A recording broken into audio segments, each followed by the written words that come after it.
Roberts on the Fan. What?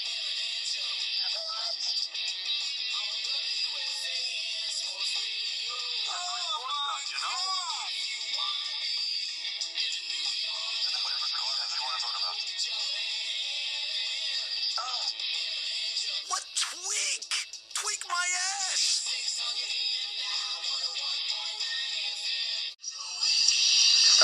The pain.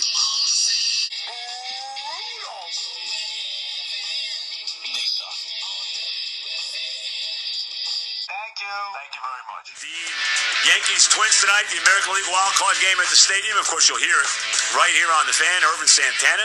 We had him in studio with us a couple weeks ago, going up against Luis Severino. And a game that, look, I mean, obviously it's a one-game crapshoot. God knows anything could happen in one game in any sport, in any kind of a playoff scenario. But, I mean, this is a team, if you want to look at history, if it means anything, that the Yankees have dominated for years. Seems like they've owned the Twins, like I said, ever since Killebrew and Oliva have been playing, 50 years ago now. And, like I said, on paper, and we don't play the games on paper, you got to figure the Yankees will be playing Thursday in Cleveland. Your thoughts? It depends what history you want to look at. Like, if you want to look at Yankee Twin history, you're right. I'd feel pretty good. Yep. Problem is, in 2 of the series where the Yankees played the Twins in the divisional series and they beat them in 4, they did lose game 1. You can't lose game 1 No, here. not there. There's only one game. Yeah, you Tonight's lose really game 7 1. tonight. Exactly. You lose game 1 here, you're done. The other history that would make me nervous is the fact that since they started this wild card game, which I love, which you love, Yep. and we'll see how Yankee fans feel about it at about 11:35 tonight, maybe later, the road team wins. The road team has won more of these games than the home team has. Now, sometimes that road team is finished with the exact same record as the home team. Right.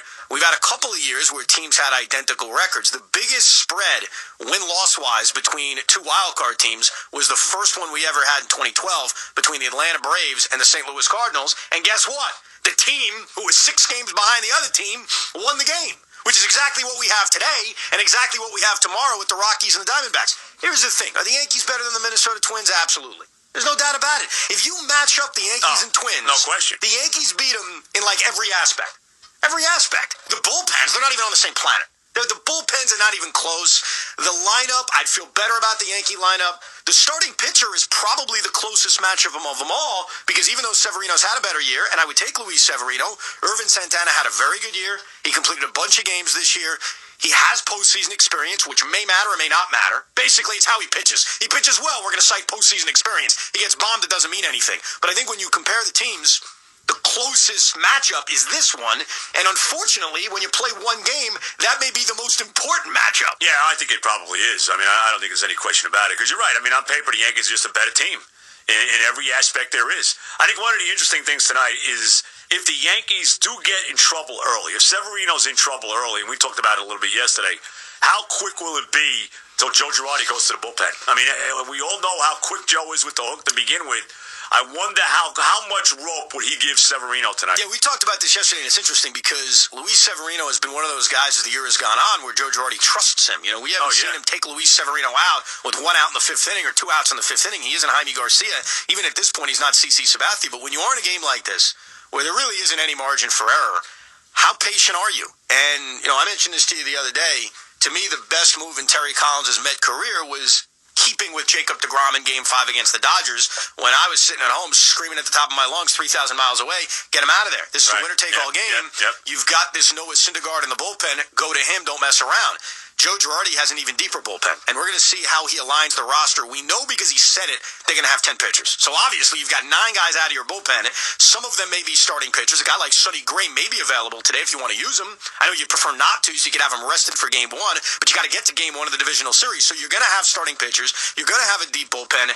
You don't have to worry about using all your guys. When you've got a 9-man bullpen, unless the game's going 18 innings, you should be okay. So he certainly has the wherewithal to make a lot of moves, but this is a guy in Severino who this season has been the 3rd best pitcher in the American League.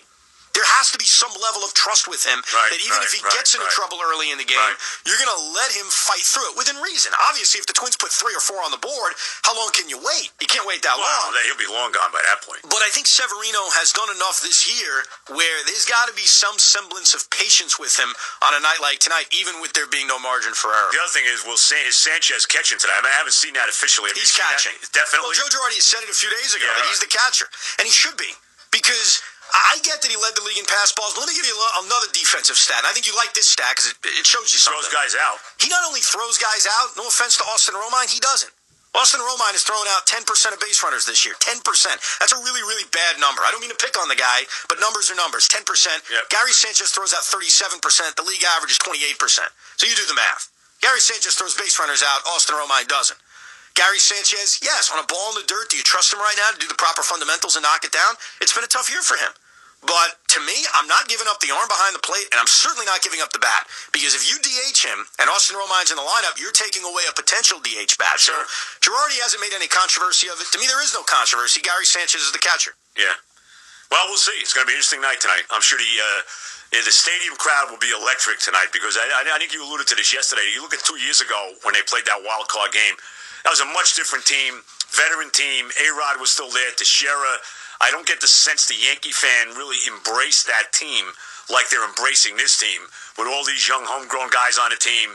You know, that kind of feel to it, and the feel that no matter what happens tonight, I mean, I think most Yankee fans feel the future looks pretty bright for this team. So I sense tonight the atmosphere is going to be electric at the stadium, more so than it was 2 years ago. I don't even think it's going to be close. Now, I was in the building 2 years ago, and I thought the atmosphere was pretty good considering what ended up happening, which is Dallas Keuchel just taking him out of the game. Right. I mean, I think they had an opportunity in the first inning. I think they may have gotten the leadoff man on or something like that. And the crowd was loud. It's not to say that the Yankee fans weren't into the game 2 years ago, but this year, I fully expect it to be even louder. I mean, you look at the secondary market prices, they're just very high. I mentioned this to you yesterday. Like, I bought tickets in the upper deck behind home plate for 2 years ago's game for like $30-40 a ticket. Yeah, right. Which is very reasonable. I think the cheapest ticket right now to get in, and we're talking standing room, is close to $80 a ticket. And if you want to sit like behind the plate, I'm looking at it right now, it's over $100 in that range. So I think it's just a hotter ticket tonight. And you're right. I think this is a team that did it with less expectations. That's number one. No question. And number two, you've got so many homegrown guys, which naturally I think fans are more attracted to. I mean, if you win a championship, you're going to be excited. If you're a Met fan, Yankee fan, you don't really care.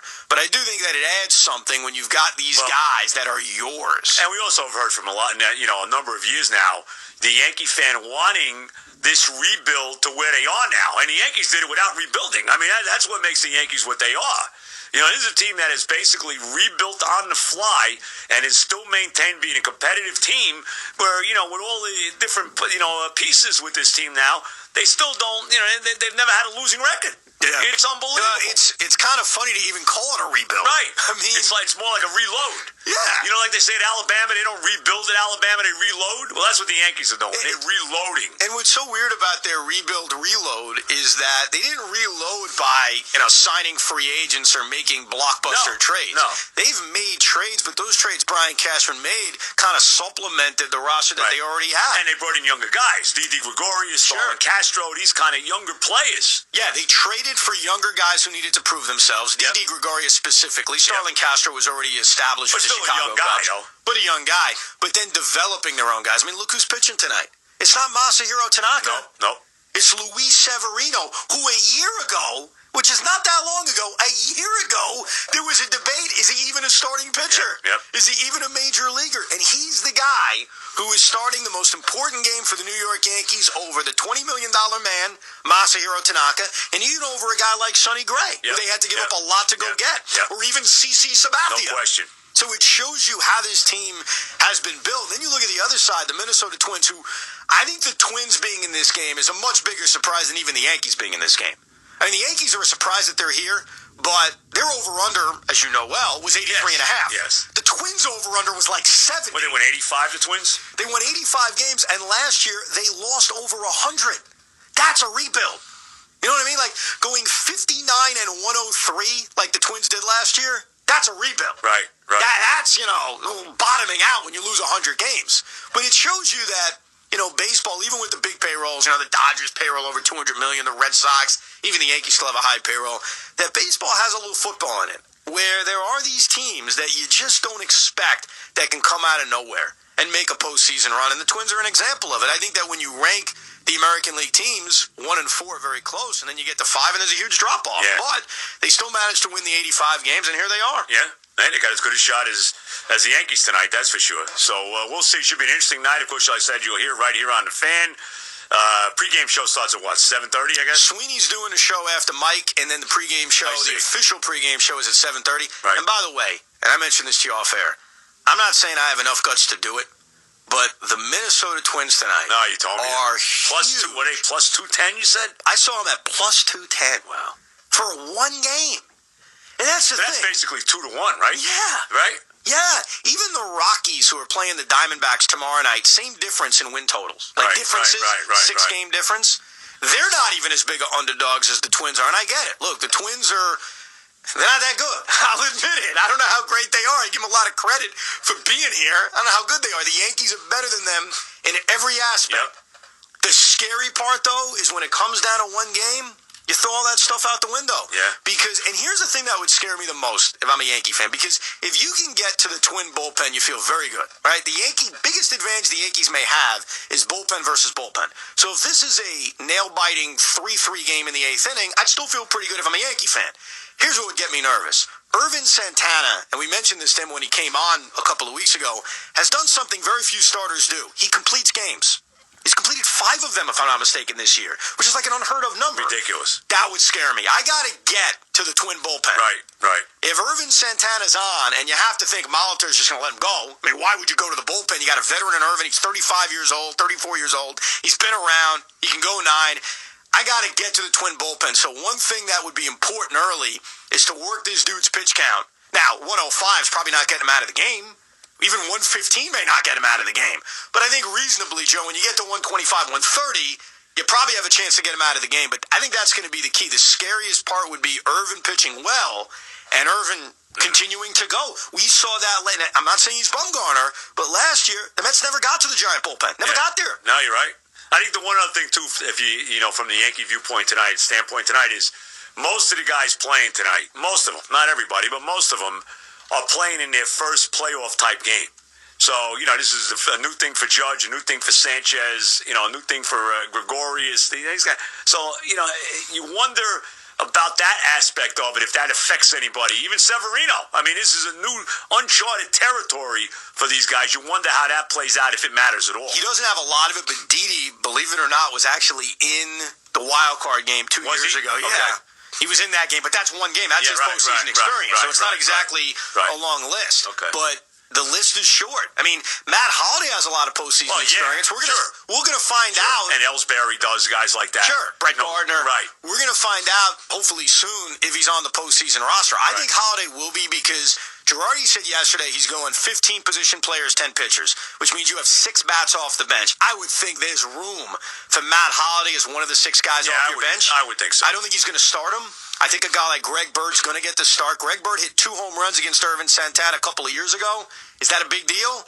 You got to think about it, right? Guy hit 2 home runs against the guy. And he's hit well here in September. No, he's been good. So if I had to guess right now, I think Greg Bird's going to be in the starting lineup tonight. I would say so. But Matt Holliday certainly gives you a lot of postseason experience. On the Twins side of things, Miguel Sano had a great year this year, got hurt, missed 6 weeks. He was just activated 3 days ago, played 2 games. Let's see if Paul Molitor puts him back in the lineup. He may keep him as kind of that bat off the bench, that weapon that you can use at any moment. He had a really good year this year until he got hurt. So the lineups and rosters will be interesting, but it's winner take all. The Yankees are clearly the better team. Unfortunately, when it's one game, the best team doesn't normally win. That is true. Or even usually win based on the history of this wild card game. You're right.